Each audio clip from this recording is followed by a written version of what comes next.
Jesus taught his disciples, blessed are the rich. No. Blessed are the poor in spirit. Blessed are the mighty. No. Blessed are the meek. Blessed are they who have life-free problems. Blessed are the persecuted. You can imagine his audience sitting there scratching their heads trying to figure that one out, and he's moving on, and they're still stuck on the first one, you know. But what he's saying just sounds so backwards, and even to his disciples.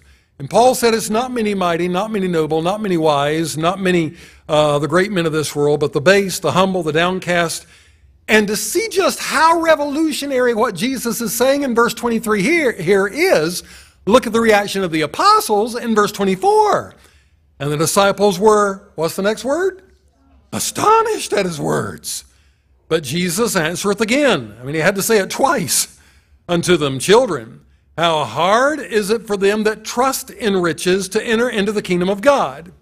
Now, to trust in riches is essentially to serve riches. I trust in this, so this is what I'm working for. I'm working for the thing that I trust in. Where your treasure is, there will your heart be also. And so Jesus said that you cannot trust in both God and mammon.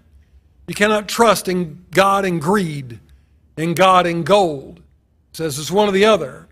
And so rich people, many times they're self-sufficient. They don't see the need to depend upon God for things. Have you ever prayed, give us this day our daily bread? Okay, all right. Now, who do you think would be more earnest about that kind of a prayer? Somebody living in the typical American home with the typical American refrigerator and the typical American cupboards? Or someone living in a dirt hut on the edge of the Sahara? Yeah, you know, you look at your cupboard and you're not really worried about where the next meal is going to come from, right? You don't feel a desperate need to pray for my daily bread. I mean, you can see where it's coming from.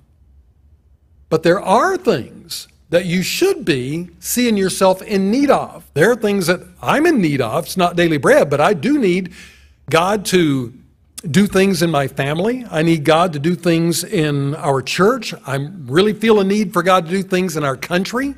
And so there are many needs that I sense that I'm praying for, and people pray for things that they feel a need for.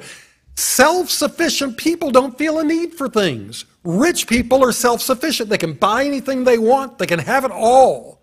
And they don't see any need to pray to God for really anything.